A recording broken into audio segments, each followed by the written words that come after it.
O Vasco de Renato Gaúcho não é uma terra arrasada e eu vou mostrar isso no vídeo de hoje pra vocês. O Vasco tem uma forma de atacar, tem uma forma de defender, o Vasco tem um modelo de jogo hoje definido e que muitas das vezes consegue ser eficiente. O Vasco está pecando em alguns pequenos detalhes que estão fazendo o time perder resultados muito importantes, que hoje, se o Vasco tivesse conseguido esses resultados, provavelmente o olhar do torcedor seria completamente diferente, porque futebol é isso, é resultado. Não importa se você jogou bem, se você jogou mal, o que importa é você vencer o jogo, e isso na maioria das vezes vai ser o que vai dizer se o técnico é bom, se ele é ruim, se tal jogador é bom, se tal jogador é ruim.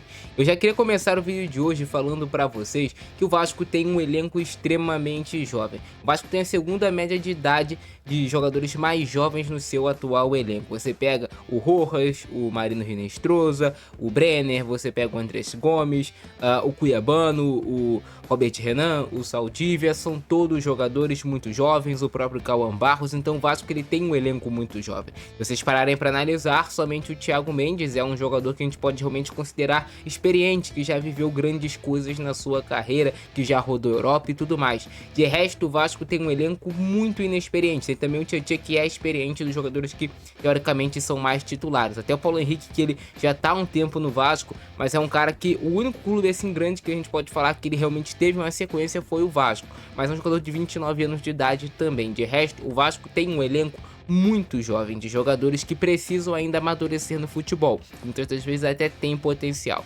E quando eu falo pra vocês que o Vasco é um time que é bem treinado e que tem potencial para ter resultados melhores do que os que ele vem obtendo nas últimas rodadas, é por conta disso aqui que eu vou mostrar agora para vocês.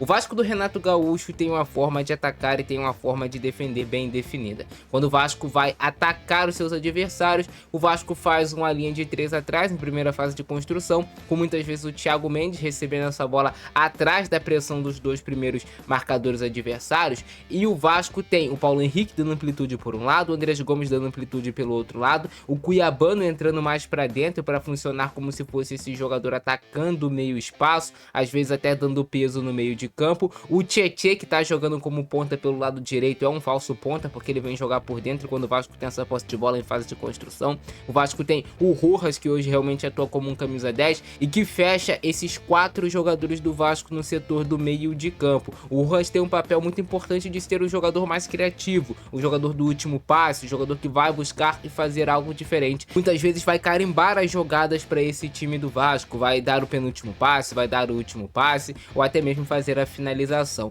E ele é um jogador que tem potencial para fazer isso, mas volto a repetir, é um jogador ainda muito jovem, amadurecendo. É a primeira vez que o Rojas enfrenta essa pressão de ser o camisa 10 de um clube gigante com uma torcida tão grande como a do Vasco da Gama. Então, erros e acertos ainda vão acontecer com esse jogador. E o Vasco tem o David como esse falso 9, esse centroavante mais móvel. Muitas vezes o Renato Gaúcho prefere o David porque ele tem essa força para sustentar esse contato do zagueiro e fazer o pivô em alguns momentos. É um cara rápido que sabe fazer o facão na defesa adversária. Eu particularmente entraria ou com o Brenner ou com o Spinelli, que são jogadores que têm mais faro de gol, que se posicionam melhor dentro da área e que poderiam marcar mais gols, ser mais decisivos para o time do Vasco. O David tem um papel dele por trás, muitas vezes, que o torcedor não percebe, mas esses dois caras, o Spinelli e o Brenner, são mais definidores e podem ajudar o Vasco a fazer mais gols e talvez garantir os resultados. Já na hora de se defender, o Vasco do Renato Gaúcho se comporta em um 4-4-2. Isso quando o Vasco vai buscar um bloco médio para bloco baixo. O Tietê vai fazer a proteção pela direita, o Andrés Gomes pela esquerda, e o Vasco vai ter 2 meio-campistas no meio de campo fazendo essa marcação, o Barros e o Thiago Mendes,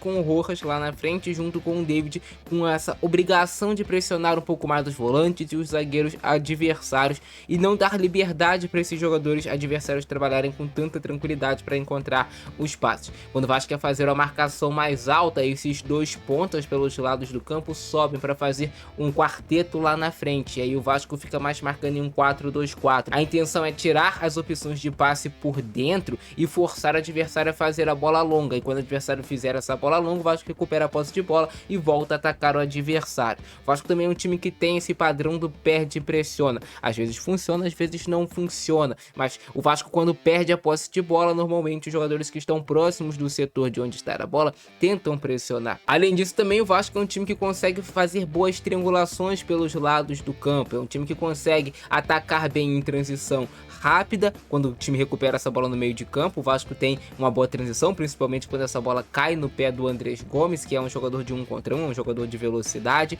Então o Vasco ele tem uma forma de jogar, só que o Vasco ele ainda peca sim na fase defensiva, e quando a gente vai falar de fase defensiva, é principalmente o Vasco, muitas das vezes, ele comete erros individuais que cedem oportunidades para os adversários. Erro de passe bobo, erro de desatenção, às vezes o jogador se desliga da partida, e isso pode custar caro em resultado final do jogo. Além disso, também o Vasco vem mostrando a fragilidade na bola aérea defensiva. Ontem no gol levado contra o Remo, o Vasco tem uma marcação por zona e não uma marcação individual. E qual é a diferença, Maurício? Marcação individual estaria cada jogador individualizado ali no seu jogador e encargo de marcar aquele atleta. Então, por exemplo, o Vasco tem marcação individual no Marlon. Então teria, por exemplo, um dos jogadores do Vasco fazendo marcação individual nesse atleta. O Vasco estava marcando a zona, e cada um tem a sua zona e protege a sua zona. A bola entrou na minha zona, eu tenho que defender e tirar. A bola entrou na zona do primeiro pau, tem outro jogador que está lá no primeiro pau para tirar essa bola. E também existe a marcação mista, que o Vasco não aborda, né? Que é uma marcação que tem alguns jogadores marcando zona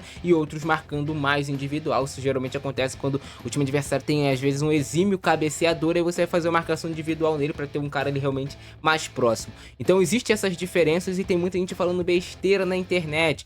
Tal jogador falhou, foi culpa desse tal jogador, mas a gente precisa entender o modelo de jogo da equipe, como funciona.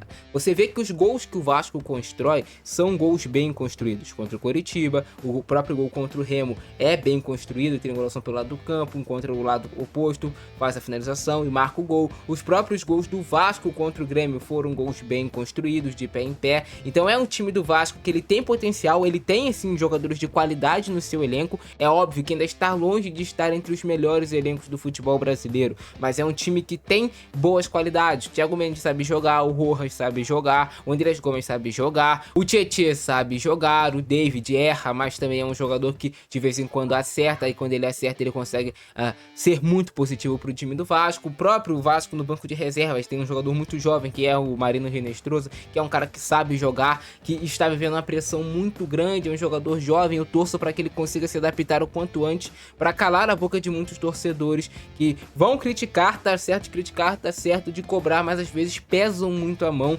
O Inestrosa ontem entra praticamente, sei lá, com 35 do segundo tempo, e aí a culpa do Vasco não vencer o jogo acaba sendo do jogador. Parece que às vezes fica marcado algum atleta, e qualquer coisa que der vai ser aquele jogador, independente se ele estava ou não envolvido no lance e tudo mais. Então eu acho isso às vezes errado. É claro que eu entendo o torcedor que vai cobrar o atleta e tudo mais, só que a gente precisa entender a idade do jogador, mudança de país, às vezes está longe da família, e às vezes também tem essa questão de adaptação que é natural. Isso acontece em todos os clubes do futebol mundial. A gente teve um Liverpool que contratou o Florian Wirtz, o jogador alemão, que ainda não se adaptou completamente, faz um jogo bom, faz outro jogo mais abaixo, mas tu vê que tem potencial e que em breve, daqui a pouco, esse cara vai estar adaptado e vai estar rendendo frutos ao time dentro de campo. Então o futebol é assim, às vezes a gente é muito imediatista aqui no Brasil. Então o Vasco tem um modelo de jogo bem definido, o Vasco poderia ter obtido resultados melhores se defendesse melhor na bola parada.